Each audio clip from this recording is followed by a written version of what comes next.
অভিষেক ব্যানার্জি, নিজে তোর লজ্জা নেই? তুই পিসির টাকায়, পিসির আশীর্বাদে, পিসির থেকে সিন্ডিকেটের ব্যবসা করে, কয়লা চুরি করে, বালি চুরি করে আজকে তুই নিজের ওই বাড়িটা বানিয়েছিস। তোর তোর যদি এই পিসি না থাকতো, তোকে একটা চা দেওয়ার অকাত নেই তোর। তোকে তো আমরা পায়ের তলায় রাখি রে। তুই আমাদেরকে বলছিস, বাঙালি হিন্দুদেরকে বলছিস, হ্যাঁ? তুই বলেছিলিস যে বিজেপি করে, অশিক্ষিতরা বিজেপি করে। তোকে আমার বাড়ির চাকরের জায়গাতেও আমি রাখবো না। তুই অমিত ভাইকে বলেছিস বাপের বেটা হলে আসতে। তোর অকাত কত দূর হবে? মমতা ব্যানার্জি আর অভিষেক ব্যানার্জি বাংলার রাহু কেতু শনি যাই বল তার দশা। এই যে বড় বড় কথা বলা যে আমি আমি আমি রেজিগনেশন দেবো না, আপনি দেবেন না। দুদিন পরে তো এমনিতেই ভোট হতে চলেছেন, মাপা হবে, ঘাড় ধাক্কা দিয়ে আপনাকে বার করবে। আপনি ঘাড় ধাক্কা খাবেন, না নিজের লজ্জা থাকলেও আপনি নিজের রেজিগনেশন দিয়ে বেরিয়ে আসবেন? বাঙালি হিন্দুর চিরশত্রু, আপনার নামে বই লেখা হবে। আপনার যে 15 বছরের রাহুর দশা, আপনি বাঙালিকে কীভাবে শেষ করেছেন, চাকরি, নারী সুরক্ষা, স্বাস্থ্য, সব কিছু আপনি শেষ করেছেন। আপনার যাওয়ায় আজকে সারা পৃথিবী জুড়ে, আমেরিকা থেকে ইংল্যান্ড, অস্ট্রেলিয়া থেকে সিঙ্গাপুর থেকে দুবাই থেকে শুরু কলকাতা, পশ্চিমবঙ্গ, দিল্লি, ব্যাঙ্গালোর, সারা ভারত, সারা বাঙালিরা উৎসব পালন করছে। আপনি কি মুক্ত হবেন? আপনার হাত থেকে, আপনার এবং আপনার ভাইপোর হাত থেকে আমরা মুক্তি পেয়েছি। তুমি ক্যাম্পেন কলিং মিডিয়ার নাম বললে, তোমরা যে কাজ করে এসছো, বললাম তো, একটা কাঠবিলারির মতো দৌড়ে দৌড়ে করে লোকের ইন্টারভিউ নিয়ে কিভাবে লোকজনকে বলা যায়, লোকের কথা উপরে তুলে নিয়ে যায়, সেরকম আগ্রহ বাকি রাষ্ট্রবাদী চ্যানেলরা কত চেষ্টা করেছে। তাদেরকে কত বুলির সামনে পড়া হয়েছে, তাদের সমস্ত কিছু, তাদেরকে অ্যাটাক করা, তাদের ফ্যামিলিদেরকে এই করা সেই করা, কি কি করেছে। কিন্তু এইটা বাঙালি, আমি বলছি বাঙালি হিন্দু, রাইট? আমরা ব্রিটিশকে তাড়িয়েছিলাম। আর আমার মানে তাদেরকে ষষ্ঠাঙ্গ প্রণাম, তোমাদের এই লড়াইকে ষষ্ঠাঙ্গ প্রণাম, যে তোমরা মাটিতে থেকে এইভাবে জেনে যে যদি হারো তাহলে তোমাদের কি হবে, তবুও তোমরা না ছেড়ে নাছোড় বাঁধার মতো তোমাদেরকে বাঙালি সমাজ, হিন্দু যেরকম 5 জেনারেশন ওই বইটাকে মনে রাখবে, সেরকম যেন 5 জেনারেশন তোমাদের লড়াইকে মনে রাখে। উষার দুয়ারে হানিয়াঘাত, আমরা আনিব রাঙা প্রভাত, আমরা টুটাবো তিমির রাত, আধার বিন্ধ্যাচল। সত্যি আজকে এই কবিতাটা, বিদ্রোহী কবির এই কবিতাটাই অত্যন্ত প্রাসঙ্গিক। তার কারণ সেই আধার বিন্ধ্যাচল, বাধা সব কিছু টুটে গিয়েছে এবং এক কথায় নতুন সূর্য, নতুন আলোয় আলোকিত হয়েছে এই বঙ্গ। এই বঙ্গের মাটিতে পদ্ম ফুল ফুটেছে, নতুন সরকার গঠন হয়েছে, আর একই সঙ্গে পরিবর্তনের যে জোয়ার, যে ঝড় উঠেছে, তাতে এক কথায় বঙ্গবাসী সেই আবির খেলায় মগ্ন। কিন্তু এই সব কিছুর মাঝখানেও বারবার উঠে আসছে একাধিক প্রশ্ন।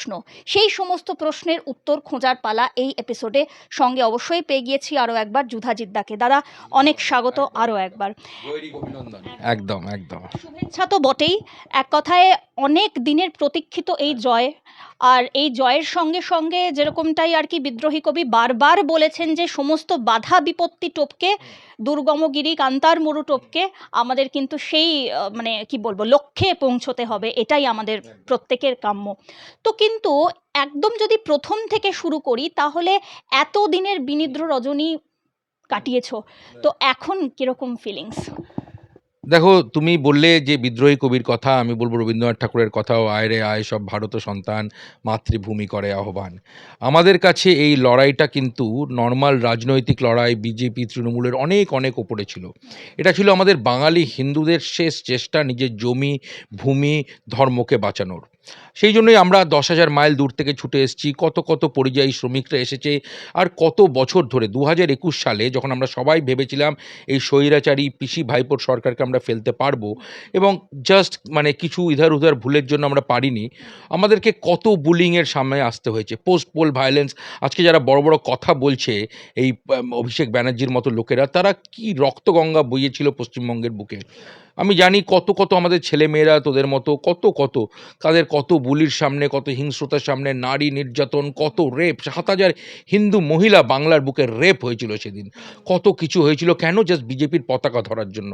এবারও আমরা দেখেছিলাম, শুধু ভাবা যায় আজকে রাজনীতিতে, আজকে এই ইলেকশনে বিজেপি জিতেছে। শ্রমিকদা আমাদের প্রেসিডেন্ট এসে বলছে যে কেউ যদি কোনো অত্যাচার করে, কোনো তৃণমূলের বিল্ডিং অ্যাটাক হয়, কিছু হয়, আমাদের পার্টি থেকে বার করে দেওয়া হবে। এটা হলো বিজেপি, এটা হলো সঙ্ঘের ভাবধারায় অনুপ্রাণিত ভারতীয় জনতা পার্টি, যেখানে আমরা বাংলার মানুষের আশীর্বাদ নিয়ে এসেছি শ্যামাপ্রসাদ মুখার্জির বাংলা বানানোর জন্য। আমাদের কোনো অভিসন্ধি নেই কারো উপরে আক্রমণ করা, এগুলো করার পার্টি বিজেপির নয়। কিন্তু একবার জাস্ট ভেবে দেখো, যদি এই ইলেকশনটা ফল অন্য হতো, এখানে অভিষেক ব্যানার্জির মতো লোকজন বলেছিল যে ডিজেও বাজবে, এটা উনি বলেছিলেন যে এমন করে দেবো যাতে কেউ বিজেপির ফ্ল্যাগ ধরতে না পারে। আগেরবার তাই হয়েছিল। তো আমরা জানতাম যে আমরা আমাদের শেষ সীমায় পৌঁছে গেছি। এবারের ইলেকশনটা, আর দেখো ভারতবর্ষ ডেমোক্রেটিক কান্ট্রি, এখানে যাই হবে রাজনীতির মাধ্যমে। অনেকে ভাবের ঘরে চুরি করার চেষ্টা করে, বলে অরাজনৈতিক, সে রাজীকরের আন্দোলন হোক বা অনেক কিছু হোক, বলে পৃথিবীতে কোনো কিছু অরাজনৈতিক নয়, সব কিছু রাজনৈতিক। রাজনৈতিক আন্দোলনের মাধ্যমে, ক্ষমতা দখলের মাধ্যমে, আমরা তো বন্দুকের নল দিয়ে করছি না, আমরা ভোটের মাধ্যমে করছি। আমাদের করতেই হবে। তুমি এখানে ভাবের ঘরে চুরি করতে পারো না, তুমি এখানে গাছেরও খাবো নিচেরও করাতে পারো না। আর সেই জন্যই আমাদের মতো হাজার হাজার লাখো লাখো কোটি কোটি মানুষ বেরিয়ে এসেছিল ভারতীয় জনতা পার্টিকে জেতানোর জন্য, বাংলায় শ্যামাপ্রসাদ মুখার্জির স্বপ্নকে সফল করার জন্য। হিন্দু বাঙালির যাত্রাভিমান, যেমন জিউসদের কাছে ইসরায়েল, হিন্দু বাঙালির কাছে পশ্চিমবঙ্গ, সেই মাটিকে বাঁচানোর জন্য। আর সেই জিনিস করতে পেরে আমি তোকে বলতে পারি, এটা আমি রাস্তাঘাটে ঘুরছি, বাসে ঘুরছি, দোকানে যাচ্ছি, বেয়ারা অফিস, রেস্টুরেন্টে, এখানে সেখানে মানুষের কি আনন্দ। এক একটা দোকানে যাচ্ছি, সেখানে লোকজন বলছে, দাদা মনে হচ্ছে না স্বাধীনতার শ্বাস নিতে পারছি। মানে এই 15 বছর এই স্বৈরাচারী শাসকরা, এবং এদেরকে যেন এদের মতো পাপী এই দুই পিসি ভাইপো এবং তাদের তাবেদাররা, কিছু মেরুদণ্ড বিকিয়ে যাওয়া বুদ্ধিজীবীরা, এরা বাংলার মানুষকে, বাংলাকে কোথায় ঠেলে দিয়েছিল। বাঙালি হিন্দুর অভিশাপ, কর্মফল এদের কোনোদিনও যাবে না। বাট সব কিছু শেষে যেটা ভালো হয়, শেষ ভালো যা সব ভালো। আমরা এই বাংলায় গৈরিক নিয়ে আসতে পেরেছি, আমরা বিজেপিকে জেতাতে পেরেছি, এবং সব থেকে উপরে এটা হলো মানুষের সরকার। মানুষের ভোট দেওয়ার ক্ষমতা দেওয়া হয়েছে, মানুষ ঢেলে ভোট দিয়েছে, মানুষের আশীর্বাদ আমরা পেয়েছি। এখান থেকে আমরা শুধু ভালোই দেখব। আমরা আবার দেখব এই বাংলা জগৎ সবাই শ্রেষ্ঠ আসনে লবে।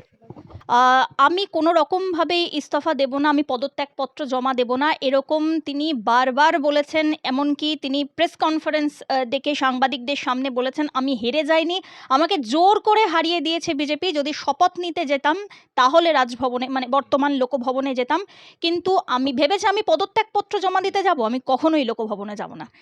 এটাও কি তার অতিরিক্ত ঔদ্ধত্যের প্রমাণ? মমতা ব্যানার্জি আর অভিষেক ব্যানার্জি বাংলার রাহু, কেতু, শনি, যাই বল তার দশা।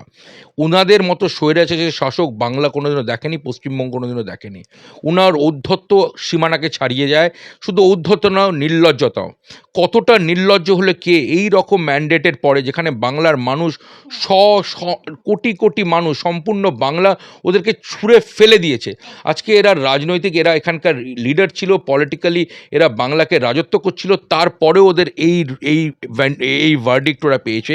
কতটা নির্লজ্জ হলে, এবং শুধু নির্লজ্জ না, আমার কখনো মনে হয় ওনার মানসিক ব্যালেন্স আছে কিনা। আমি জানি অনেক ইংল্যান্ড থেকে, ইউএস থেকে অনেক ডক্টররা এবং ইন্ডিয়ারও অনেক ডক্টররা ওনার ব্রেইনের ব্যালেন্স নিয়েও কথাবার্তা বলছে। কারণ যে কথাটা উনি বলেছে, আমি যদি হেরে যেতাম তাহলে যেতাম, মানে কি কোনো কথার কোনো মিল নেই, অদ্ভুত। এবং সেখান থেকে উনি বলছেন, আমি মানে আমরা ছোটোবেলায় ক্রিকেট খেলতাম, কেউ আউট হয়ে গেলে বলতো আমি আউট হইনি, এটা মনে হচ্ছে না সেই রকম। এইটা দেখে হয়তো বাংলার মানুষ ভাবছে যে 15 বছর কাকে ভোট দিয়েছিলেন। এবং আমি তাদেরকেও বলবো, এই মেরুদণ্ড বেঁচে যাওয়া টিপিক্যাল বুদ্ধিজীবীরা, সেখানে মানে কোন নাম নেব আর কোন নাম ছাড়বো, যে যারা বাংলা হিন্দুদের সব থেকে বড় শত্রু ছিল, জেনে বুঝে শুধু মানে সিলেক্টিভ সেকুলারিজম করা, কেউ বাইরে এসে গরু খাচ্ছে, কেউ অপারেশন সিন্দুরকে কোয়েশ্চেন করছে, কেউ বাংলা এসে হিন্দুদের অত্যাচারকে সম্পূর্ণ ভুলে যাচ্ছে, প্যালেস্টিনকে নিয়ে আর এইকে নিয়ে যা তা, দেগঙ্গা, মানে এক একটা কত ঘটনা, নারদা সারদা, আর সব কিছুতে নিজেদের পিঠ বাঁচিয়ে জাস্ট পয়সার কাজে বিকিয়ে যাওয়া। যেরকম মানে কিছু রুটি ছুঁড়ে দেওয়া কুকুররা যেরকম খায়, সেই ধরনের হলো এই মেরুদণ্ড বিকিয়ে যাওয়া বুদ্ধিজীবীরা।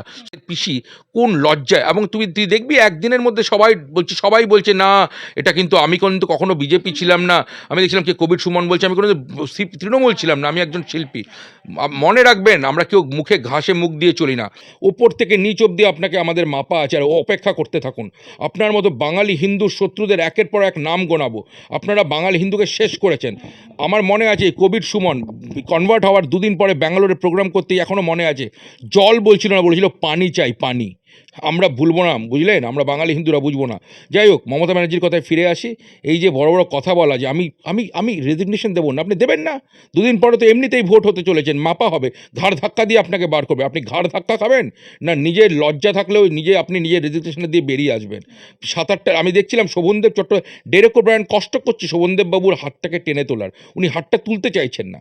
সবাই সব কিছু বোঝেন মাননীয়া। আপনি আর আপনার ভাইপো মিলে যে সিন্ডিকেট চালিয়েছেন, বাঙালি হিন্দুদেরকে আপনারা পিষে দিয়েছেন।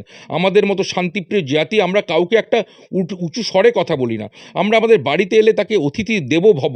আমরা হলাম অদ্বৈত বেদান্ত মানা ধর্ম। স্বামী বিবেকানন্দ থেকে শুরু পরমহংস যোগানন্দজি, বঙ্কিমচন্দ্র চট্টোপাধ্যায়, রবীন্দ্রনাথ ঠাকুর, ঋষি অরবিন্দ, আমরা হলাম সেই ভূমির মানুষ, নেতাজি সুভাষচন্দ্র। আপনি সেই জাতিকে জেহাদিদের সামনে ঠেলে দিয়েছেন, লাভ জেহাদ, জমি জেহাদ, এই সেই কী করেছেন। আর আজকে যখন মানুষ আপনাকে ছুঁড়ে ফেলে দিয়েছে হিন্দু বাঙালির ভোটে, আপনি গদিচ্যুত, তখন আপনি বলছেন আপনি কত বড় নির্লজ্জ হলে আপনি বাঙালি হিন্দুদের ভোটকে এইভাবে অপমান করতে পারেন। বলছে আমি রেজিগনেশন দেবো না, আমি জিতলে পরে যেতাম। মানে কি জিনিস, কি মানুষ আপনারা, সত্যি খুঁড়ে খুঁড়ে রণ্ডপদ আপনাদের। এছাড়াও মমতা বন্দ্যোপাধ্যায় তিনি সরাসরি সাংবাদিকদের সামনে আরও একটি অভিযোগ করেছেন। তিনি বলেছেন যে আমাকে লাথি মারা হয়েছে, আমার পিছনে আঘাত করা হয়েছে, আমাকে কার্যত ধাক্কা দিয়ে যে গণনা কেন্দ্র সেখান থেকে বের করে দেওয়ার চেষ্টা করেছে কেন্দ্রীয় বাহিনী। তার এই মন্তব্যের প্রসঙ্গে কি বলতে চাও? লাথি মারা, পেছনে ধাক্কা দেওয়া, মানুষকে খুন করা, মানুষের গলা টিপে দেওয়া, অভিজিৎ সরকারের মতো মানুষকে খুন করে ফেলা বিজেপি করার অপরাধে, তার 8টা সারমেয়কে ইট মেরে মেরে ফেলা, 60 বছরের বৃদ্ধাকে রেপ করা, 7,000 বাঙালি হিন্দু নারীকে খুন করা, রেপ করা, আমাদের দেগঙ্গা, আমাদের শীতলকুচি, আমাদের ক্যানিং, আমরা একের পর এক ঘটনা, এই অভয়ের মতো মেয়েটাকে কর্মরত অবস্থায় ডাক্তারকে রেপ শেষ করে দেওয়া, কে করেছেন? আপনি এবং আপনার সরকার করেছে। আজকে আপনি আমাদের বলছেন, আপনি ভুলে গেছেন, আপনি একটা জিনিস ভুল করছেন মাননীয়া, আপনার পেছনে কোনো জনসমর্থন নেই। আপনি কিছু মানুষকে উস্কোচ্ছেন, আপনি কিছু বলছেন, আপনি কোথাও একটা যেন ডায়লগ দিয়েছেন, মুসলিমরা খুব বড় দাঙ্গা করে, ওদেরকে ডাকা হবে। আপনি মানুষকে উস্কাচ্ছেন, আপনি চাইছেন শহরের রায়ট হোন। আপনি এটা ভুলে গেছেন আপনার কাছে কোনো জনসমর্থন নেই। বাঙালি হিন্দুর চিরশত্রু, আপনার নামে বই লেখা হবে। আপনার যে 15 বছরের রাহুর দশা, আপনি বাঙালিকে কীভাবে শেষ করেছেন, চাকরি, নারী সুরক্ষা, স্বাস্থ্য, সব কিছু আপনি শেষ করেছেন। আপনার যাওয়ায় আজকে সারা পৃথিবী জুড়ে, আমেরিকা থেকে ইংল্যান্ড, অস্ট্রেলিয়া থেকে সিঙ্গাপুর থেকে দুবাই থেকে শুরু কলকাতা, পশ্চিমবঙ্গ, দিল্লি, ব্যাঙ্গালোর, সারা ভারত, সারা বাঙালিরা উৎসব পালন করছে। আপনার কাছে শুধু আছে অভিশাপ, কর্মফল, সেটা আপনার 10 জন্মে অবধি এই কর্ম আপনাকে বয়ে যেতে হবে, আপনাকে, আপনার ভাইপোকে। যা জিনিস আপনারা করেছেন তার কোনো মাপ নেই, তার কোনো ক্ষমা নেই। লজ্জা থাকলে আজকে আপনি জমিটা ছাড়ুন। আপনি যদি একটু আপনার মধ্যে শিরদাঁড়া থাকে না, আপনি বলতেন আমি মানুষের রায় মাথা পেতে নিয়ে আমি রেজিগনেশন দিলাম, নতুন সরকারকে আমি সাপোর্ট করব। বাট আপনার কি অকাত আছে? আপনি তো বিধানসভাতেও যাপনেন না, ওখানে তো শুভেন্দুদা আপনাকে 2 বার ধরে ধরে হারিয়েছেন। এই শুভেন্দুদাকে কত বুলি করেছিলেন। শুভেন্দুদা আপনার হ্যাঁ নয়া ভারত, ঘর মে ঘুসেগা ভি মারেগা ভি, সেরকম এটা হলো নয়া বিজেপি, ঘর পে ঘুসেগা ভি মারেগা ভি। আপনার ঘরে, আপনার ভবানীপুর, আপনার নিজের জায়গায় ঢুকে শুভেন্দুদা আপনাকে হারিয়ে এসেছে। লজ্জা থাকলে একবার ভেবে দেখুন, মেরুদণ্ডটা সোজা করে একবার আয়নার সামনে দাঁড়ান। আপনার এই নাটক সবাই ধরে ফেলেছে। তৃণমূলের যারা সমর্থক তারাও ছিচি করছে, আপনাকে থুতু দিচ্ছে সবাই, বাংলার মানুষ লজ্জাহীন। আপনার কিছু বলার নেই। আপনার মতো মানুষ, আমাদের কোন পাপের জন্য আপনাকে আমাদের 15 বছর নিতে হয়েছিল আমি জানি না। এবার একটু অভিষেক বন্দ্যোপাধ্যায়ের প্রসঙ্গে আসা যাক। তিনি বলেছিলেন যে 4 তারিখের পরে ডিজে, আপনি একটু আগেই যেরকমটাই বলছিলেন যে ডিজে বাজিয়ে গান হবে, আবার রবীন্দ্রসঙ্গীতও হবে। প্রত্যেকজন বিজেপি কর্মী সমর্থকদের ডেকে ডেকে জয় বাংলা বলাবো, এটা তো বলেইছিলেন। আরও একটি বিষয় একটু উল্লেখ করতেই হচ্ছে, কেন্দ্রীয় স্বরাষ্ট্রমন্ত্রী অমিত শাহকে তিনি সরাসরি চ্যালেঞ্জ ছুড়ে দিয়েছিলেন, ওপেন চ্যালেঞ্জ। 4 তারিখে বেলা 12টার পর বাপের বেটা হলে কলকাতায় থেকে দেখাবেন, এসে দেখাবেন। এবং নাম না করে শুভেন্দু অধিকারীকেও একাধিকবার তিনি কটাক্ষ করেন, একাধিকবার তিনি ব্যক্তিগত আক্রমণ করেন। তো আজ সেসব কোথায় গেল, কি বলতে চাও? দেখো, আমি একটা সৌজন্যে বিশ্বাস করি। আমি মানুষজনের সঙ্গে কথা বলার সময় আমার ভদ্রতা, সভ্যতার আমার একটা বাউন্ডারি থাকে। বাট অভিষেক ব্যানার্জিকে আমি এই প্রশ্নটার উত্তর দেওয়ার সময় আমি সব বাঁধ ভেঙে দেব। অভিষেক ব্যানার্জি নিজে তোর লজ্জা নেই, তুই পিসির টাকায় পিসির আশীর্বাদে পিসির থেকে সিন্ডিকেটের ব্যবসা করে কয়লা চুরি করে বালি চুরি করে আজকে তুই নিজের ওই বাড়িটা বানিয়েছিস। তোর তোর যদি এই পিসি না থাকতো তোকে একটা চা দেওয়ার অকাত নেই তোর, তোকে তো আমরা পায়ের তলায় রাখি রে। তুই আমাদেরকে বলছিস, বাঙালি হিন্দুদেরকে বলছিস, হ্যাঁ তুই বলেছিলিস যে বিজেপি করে অশিক্ষিতরা বিজেপি করে, তোকে আমার বাড়ির চাকরের জায়গাতেও আমি রাখবো না। তুই অমিত ভাইকে বলেছিস বাপের বেটা হলে আসতে, তোর অকাত কত দূর হবে। তুই শেষ করেছিস, তুই জাহাঙ্গীর শাহজাহান মুঘল সাম্রাজ্যের তুই সূর্য করেছিস। ফলতায় হিন্দু মা বোনেদেরকে টেনে বার করে রেপ করে 7,000 বাঙালি মেয়ে মা বোনকে তোরা রেপ করিয়েছিস। তুই তোর কি অকাত আছে? তোর যে পাপের ঘোড়া, তুই কোথায় যাবি? অমিত ভাই ছেড়ে দে, তোর ক্ষমতা থাকলে আমার সামনে আয় 1 to 1 দেখে নেবো তোকে। তোর পিসির গণ্ডির মধ্যে থেকে তুই বাঙালি মানুষের মানুষকে তুই যেভাবে পুষেছিস, তোর ওই বাড়ি শান্তিনিকেতন, তার সামনে 20টা পুলিশকে বসিয়ে দিয়ে, তোকে আমরা চিনি না। তোকে তো আমি কাউকে মানুষকে কথা বলতে গেলে আমার নিজের বাতে, কিন্তু তুই যা করেছিস বাংলার হিন্দুদের, তোর মতো লোককে আমরা কোনোদিনও ভুলবো না। টাকা মারা, তোর বউ ধরা পড়েছিল এয়ারপোর্টে, কি কি করেছিস তুই, তোর তো পাপের ভার শেষ হবে। আজকে তুই দুবাইয়ে এখানে সেখানে করে তুই বড় বড় কথা বলছিস, হ্যাঁ আজকে তোকে সারা বাংলার লোক চোর চোর করছে তোর সামনে। তুই পুলিশ, আমাদের মানে পুলিশ হলো রক্ষাকর্তা, সেই রক্ষকের জায়গায় থেকে তুই ভক্ষক হয়েছিলিস। জাস্ট তোর একটাই পরিচয়, তুই পিসির ভাইপো। তোর জন্ম পরিচয় নিয়ে অনেক কিছু বলে, আমি সেদিকে কিছু যাব না, কিন্তু তুই বাংলার মানুষকে এবং বাঙালি হিন্দুকে, তোকে সারা জন্ম মনে রাখবে, তোকে বাংলার হিন্দু শত্রু হিসেবে। আর অমিত ভাইকে তুই চ্যালেঞ্জ জানাচ্ছিস, অমিত ভাইকে বলছিস 4 তারিখে নাক ঘষে দেওয়া হয়েছে তোর, হারা মানে তোদেরকে ছুঁড়ে ফেলে দিয়েছে বাংলার মানুষ। অমিত ভাই তো অনেক দূর, আয় তুই আমার সামনে এসে কথা বল, সামনে এলে তুই আয় আমার সঙ্গে এসে বসে তুই ডিবেটে নাম। তোরা বাংলায় কী করে শেষ করেছিস? আমি এক একটা ঘটনা আমি বলতে গেলে কিভাবে বলবো। 63 বছরের মহিলাকে রেপ করেছিল এরা, একটা বাড়ির ছেলেটাকে, অভিজিৎ ছেলেটাকে মেরে তার কুকুরগুলোকে মাথা ফাটিয়ে দেওয়া, শীতলকুচি, দে গঙ্গা, কত ঘটনা আমি বলবো। সন্দেশখালি, তাকে তোরা মানে তুই যা যা করেছিস অভিষেক, তোর জন্য হয়েছে। You are the responsible, you are the main major culprit, you ensure Bengali Hindu prides our everything can be destroyed. But আমরা হলাম মা জননী, মা ভগবতীর আশীর্বাদ ধন্য, আমরা সেই জিনিস হতে জানি। মায়ের আশীর্বাদ, গুরুর আশীর্বাদে এই জাতি জেগে উঠেছে, এবং সবাই মিলে স্যাকরার টুকটুক কামারের এক ঘা সব ভোট পড়ে তোদের এগেনস্টে। আর তুই আজকে মাটিতে বসে আছিস, দেখতে থাক তোর কি হয় এবার গণতান্ত্রিক পদ্ধতিতে। আমরা তোদের মতো ডিজেও বাজাই না, আমরা এটাও বলি না যে বিজেপির ফ্ল্যাগকে ধরবে। শ্রমিকদার কথাটা শুনে নিস, এইটা হলো বিজেপি পার্টি। লজ্জা হয় তোদের। তোরা আজকে যদি তোরা জিততিস, আমাদেরকে তোরা কি অবস্থা করতিস, আমাদেরকে কেটে মেরে, আমাদের নামে অলরেডি ফোন আসছিল আমরা নাকি টপ লিস্টে আছি। আমরা তো ভাই, আমাদের একটাই এখন টার্গেট, আমরা 9 লক্ষ কোটি টাকার দেনা এই রাজ্যটার, আমরা কি করে রাজ্যটাকে বাঁচাতে পারি, কি করে আমরা ইনভেস্টমেন্ট নিয়ে আসতে পারি। কিন্তু তোদের পাপের কথা কি আমরা ভুলে যাব? You will never be forgotten, never be forgiven. দেখা গেল যে রাতারাতি একটা চিত্র পাল্টে গেল। কালীঘাটের মানে ভবানীপুর এলাকার দুটো রাস্তা, একটি রাস্তায় কালীঘাটের যে চত্বরে যেখানে মমতা বন্দ্যোপাধ্যায়ের তথাকথিত বাড়ি, সেইখানে এতদিন পর্যন্ত স্বয়ংক্রিয় একটি গার্ডরেল মতো বসানো ছিল, একটি গেট, লোহার গেট বসানো ছিল, যেরকমটাই রাজাদের দুর্গ হয় আর কি, সেরকম দুর্গ। তো লালবাজারের নির্দেশ অনুযায়ী সেই দুর্গ এখন আর থাকবে না। আবার অপরদিকে দেখলাম যেই রাস্তাতে অভিষেক বন্দ্যোপাধ্যায়ের বাড়ি, সেই মানে অর্থাৎ শান্তিনিকেতনের কথা একটু আগেই তুমি বলছিলে, সেখানেও দেখা গেল যে অবাধে সবাইকার প্রবেশ। যখন এতদিন পর্যন্ত অভিষেক বন্দ্যোপাধ্যায়ের বাড়ির দরজা খুললে গোটা রাস্তাকে বন্ধ করে দেওয়া হতো, অ্যাম্বুলেন্সকে থামিয়ে দেওয়া হতো, সেই সমস্ত চিত্র এখন পাল্টে গেল। অভিষেক বন্দ্যোপাধ্যায়ের যারা প্রতিবেশী তারাও কোথাও না কোথাও স্বস্তির নিঃশ্বাস নিচ্ছেন। এই বিষয়টিকে কিভাবে দেখছো? দেখো অদ্ভুত, এরা নাম চোরো, এদেরকে স্টিকার দিদি বলেছিলেন মোদিজি, এরা নাম চোরো। তুমি ভাবো, মমতার নামটার মধ্যে Mamata is everything but Mamata, নির্মমতা।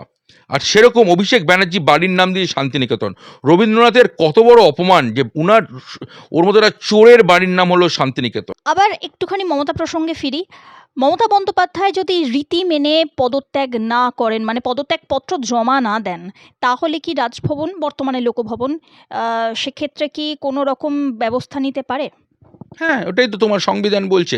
At worst কী হবে, যদি প্রথমে তো আমাদের কাছে, আমরা তো হিউজ মেজরিটি, রাইট, 207-80, যদি ফ্লোরেও করতে হয় তাও করা হবে, তারপরেও সেটাই বেরিয়ে আসবে। তারপর গভর্নরই করবে। Governor is a pretty strict guy, he knows his stuff very well. গভর্নরই একে মানে কি বলবো আর কি, মানে কে একটা দেখছিলাম যে কি যেন ওই যে সিনেমাটা আছে মধুচিকা চণ্ডালিকা, যে ওই গানটা আছে বাংলায়, ভূতের সিনেমাটা, কি নামটা ভুলে গেলাম, যে তোমার বিদ্যা বালানের সিনেমাটা। হ্যাঁ, হ্যাঁ, ভুল ভুলাইয়া। ভুলাইয়া, তার ছবি দিয়েছে যে নেই যাউঙ্গা করে 10টা লোক। তো আমি বললাম না, বাচ্চাদের ক্রিকেট খেলার মতো অবস্থা করে দিচ্ছে, আউট হওয়ার বলছে যাবো না, আমার ব্যাট তো, আমি সেই জন্য আউট হবো না, বা আমি ব্যাট নিয়েই চলে যাবো, আমার ব্যাটে আমি না ব্যাট করলে কেউ ব্যাট করবে না। এটা পশ্চিমবঙ্গ, এটা ভারতবর্ষে একটা ডেমোক্রেটিক কান্ট্রি, ওয়ার্ল্ডের 3rd লার্জেস্ট ইকোনমি, তার একটা ইম্পর্ট্যান্ট রাজ্য, তার ইলেকশন নিয়ে কথা হচ্ছে। আপনি কি বলেন? এটা কমপ্লিট গভর্নার রাইট আছে, সংবিধানের রাইট আছে, যেটা হওয়ার সেটা হবে, গভর্নমেন্ট ফর্ম হবে। উনার খামখেয়ালিপনার আর ওনার এই পাগলপন্থীর জন্য এত বছর ভুগেছি, আরও ভুগবো নাকি? এবার একটু কবির সুমন প্রসঙ্গে আপনি বলছিলেন আর কি কিছুক্ষণ আগেই, তো সেই প্রসঙ্গে একটু আসি। কবির সুমন বর্তমানে ওই আবার আর কি একটু বুঝে শুনে পাল্টি খাওয়ার বদলে তিনি বলে ফেললেন কি যে তিনি কখনোই তৃণমূলপন্থী ছিলেন না, তাকে হাতে পায়ে ধরিয়ে জোর করে নাকি তৃণমূলের পক্ষ থেকে দাঁড় করানো হয়েছিল। কি বলতে চাও? দেখো, কবির সুমন, আমি বললাম আমার নিজের এক্সপিরিয়েন্স, যে ব্যাঙ্গালোর এটা হয়েছিল, অনেক ছোট ছিলাম সেই সময়। আমি ছোটোবেলায় সুমনের গান অবভিয়াসলি ভাল লাগতো, গেছিলাম প্রোগ্রামটা। উনি দুদিন আগে কনভার্ট হয়েছিল, আমার খুব খারাপ লেগেছিল, একটা লোক এরকম এত নাম এই সেই কী হয়ে গেল, কনভার্ট হয়ে গেল, এটা কি? উনি দুদিন আগে কনভার্ট হয়েছিলেন, উনি ব্যাঙ্গালোরে এসে বলেছিলেন জল নামাকে ওরা পানি দে। আমার এখনও মনে আছে কতটা ডাবল স্ট্যান্ডার্ড হিপোক্রিট, মানে সারা জীবন জল বলে এলো, জাস্ট নিজের ইসলামিক আইডেন্টিটি দেখার জন্য বলছে। তারপরে কত বাংলার এত হিন্দু নিধন হয়েছে, মুর্শিদাবাদে, কালে আমি শেষ নেই। উনি সব সময় বলে এসছেন না, বাংলাদেশে, ভারতের থেকে তো বাংলাদেশ বেটার, বাংলাদেশে তো অনেক ভালো আছে, এখানে মুসলমানদের উপর অত্যাচার। নিজের ইসলামিক আইডেন্টিটাকে দেখানোর উনি ডেসপারেট ট্রাই করে গেছে, মমতার থেকে ছুড়ে দেওয়ার টাকা খেয়ে। উনার মতো, উনি হলেন হিন্দু বাঙালির সব থেকে বড় শত্রু, এই কবির সুমন। এটাকে যেন আমরা না ভুলে যাই। এখানে অনেক যেরকম টিপিক্যাল বুদ্ধিজীবী, তারা নিজেদেরকে কীভাবে বিকিয়ে দিয়েছিল, তারা একটা প্রতিবাদ করেনি। একটা বাঙালি, মানে তুমি ভাবো সারদা, নারদা, দেগঙ্গা, আরজিকর, একটা প্রতিবাদ করেনি। এই মানুষগুলোকে যেন আমরা না ভুলে যাই।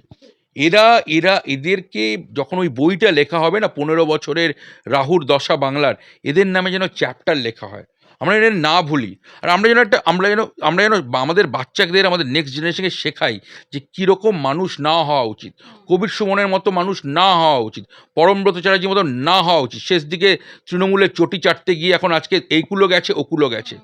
ইমনের মতো কি ধরনের লোক ঠাক করে গান গাইছে, এক একটা নাম, নচিকেতা, বাংলাদেশ থেকে সব হারিয়ে আসে রিফিউজি, ভুলে গেল, জাস্ট পয়সার কাছে বিকিয়ে গেল। কত নাম বলো, কবি সুবোধ সরকার কি করেছে, বাঙালি হিন্দুর কত বড় শত্রু এরা। আমরা কিছু দেখিনি, আমরা চুপ করে থাকিনি দাদা, আমরা শিখে গেছি, আমরা জুড়ে গেছি, আমরা একজনকে জুড়েছি। আজকে সবার ভোট পড়ে হিন্দু বাঙালি, এটা হিন্দু বাঙালি সমাজ, আর আপনাদেরকে হিন্দু বাঙালির শত্রু হিসেবে জানে, কারণ আপনাদের কাছে সুযোগ ছিল আমাদের কথা তুলে দেওয়ার, মেরুদণ্ডকে না বিকিয়ে যেটা সত্যি সেটা বলার, আপনারা তা করেননি। আপনারা এই পুরো জাতিটাকে ঠেলে দিয়েছেন সিংহের মুখে শেষ করার জন্য। একটু আগে যে আর একজন মানে তো বিভিন্ন রকমের আর কি গান তিনি গেয়েছেন, জীবনমুখী গান। নামটা নিলে আমি প্রকাশ্যে নাম নিচ্ছি না, বুঝে যাবে। তিনি তো গান গেয়েছিলেন তুমি আসবে বলে বাংলাটা আজ গুজরাট হয়ে যায়নি। তো তারা এখন কোথায় আছে? বাংলার নাকি গুজরাট হয়ে যায়নি, যান ওখানে গিয়ে। সেমিকন্ডাক্টর ইন্ডাস্ট্রি থেকে, গিফট সিটি থেকে গিয়ে, ফিনান্সিয়াল ডিস্ট্রিক্ট থেকে শুরু করে ওখানে কত 12-15% মুসলিমস, বোহরাজ ভরে আছে, কোথায় কত সুখে আছে দেখে আসুন আপনাদের এখান থেকে। আপনার মুসলিমদেরও বা কী করেছে, কিচ্ছু করেননি। বড় বড় গান, বাংলাটাই গুজরাট হতে দেবো না। বাংলাদেশ থেকে সবারই এখন মনে আছে, আমার কয়েকদিন আগে আজকালে ছবি বেরিয়েছিল, উনি ভিটেমাটিতে বসে কাঁদছেন। এইসব লোক, এরা কীভাবে নিজেদের মেরুদণ্ডটা বিকিয়েছে ভাবা যায় না। বাট ওই বললাম, ওরা ভাবে ওরাই হলো সুপার স্মার্ট, আর আমরা হলাম ডাম। কি অভিষেক ব্যানার্জি বলেছিল না, বিজেপি করা তার অশিক্ষিত। তুই যদি 10 বার জন্মাস না, 10টা বার জন্মেও যদি তোর ডিগ্রিগুলোকে অ্যাড করিস, তারপরেও তোর এডুকেশন আর তোর এক্সপিরিয়েন্স আর তোর স্কিল আমাদের 50%ও হবে না। তো মানে তো আমি তো ওই কথা বলতেই চাই না। তো সেই হলো ব্যাপার, বুঝলে। আমি আর কি বলবো, সবাই সব কিছু দেখছে, সবাই সব কিছু বুঝছে। আমার শুধু এটাই খারাপ লাগতো, যখন ওই কমেন্টগুলো ওনারা করতেন, আমরা মুখ বুঝে সহ্য করে গেছি। কত লোকের কত খারাপ লেগেছে, অভিজিৎ সরকার মারা গেছে, কত আমাদের যে ছেলেমিলেগুলো নর্মাল, আমি রাজনৈতিক ফ্ল্যাগের কথাও আনছি না, তারা মানুষ ছিল না, তারা হিন্দু বলে তারা মানুষ ছিল না, তাদের জীবনের কোনো ভ্যালু ছিল না, তাদের কথা একবারও তোমায় বলতে হতো না? তুমি শুধু তোমার পিসির টাকার ভাইপোর টাকায় তুমি নিজের বাড়ি বানিয়েছো আর বড় বড় নাম কামিয়েছো। লজ্জা লাগে না? এই জাতিকে তুমি কিভাবে নষ্ট করেছো? তোমাকে আমরা বানিয়েছিলাম গায়ক, তোমাকে আমরা বানিয়েছিলাম নায়ক। তোমরা সেই জাতিকে শেষ করে দিয়েছিলে নিজের সুযোগের জন্য। আজকে তোমরা বলতে জয় শ্রীরাম, শ্রীরামের নামকে তোমরা নোংরা, অযোধ্যাকে নিয়ে বড় বড় কমেন্ট নোংরা। মনে আছে এখন 21-এ মারামারি হচ্ছিল কার জন্য? একটা ওই চ্যাটার্জি, মিস্টার চ্যাটার্জি, পরমবীর চ্যাটার্জি একটা টুইট বেরিয়েছিল যে রগরানি দিবস। সেটা স্বস্তিকা উনিও লিখেছিলেন হোক হোক হোক। আমাদের ছেলে মেয়েগুলো, আমাদের মা বোনেরা, মানুষগুলোকে বাড়ি থেকে বার করে টেনে হিচড়ে মেরে শেষ করে দেওয়া হয়েছিল। তোদের কাছে ওটা রগরানি দিবস ছিল? কতটা আমরা নাকি ইনটলারেন্ট আমরা? হাহ, আমার কিছু বলার নেই ভাই। আমরা যা যা দেখে এসেছি এত বছরে, আজকে সবাই আমরা কেন কাঁদছি? কারণ এত বছরের লড়াইয়ের পরে আমরা এই জামাইটাকে বাঁচাতে পেরেছি। অভিষেক বন্দ্যোপাধ্যায়কে কি তুমি ব্যক্তিগতভাবে একটা জিনিস বলতে চাও? সেটা হচ্ছে নিতিন গাডকারি, এস জয়শঙ্কর এবং অবশ্যই রেলমন্ত্রী অশ্বিনী বৈষ্ণব, তাদের নামের পাশে মানে তাদের ডিগ্রিগুলো যাতে একটুখানি উনি দেখেন। সবার ওনারা তো আমাদের বড় বড় মন্ত্রী, বিরাট বিরাট দারুণ মানে অ্যামেজিং পার্সোনালিটিস। বাট উনি বলেছিলেন যারা বিজেপি করে তারা নাকি অশিক্ষিত। কারা বিজেপি করে দেখ সবার ডিগ্রিগুলো। এরা তো সব বড় বড় নেতা, ছেড়ে দে। নর্মাল আমাদের যে কার্যকর্তা, আমাদের যারা কারা সব জুড়ে আছে এই এটা একটা আইডিওলজি, এটা সংঘের আইডিওলজি। ওয়ার্ল্ডের লার্জেস্ট ভলেন্টিয়ার অর্গানাইজেশন রাষ্ট্রীয় স্বয়ংসেবক সংঘ।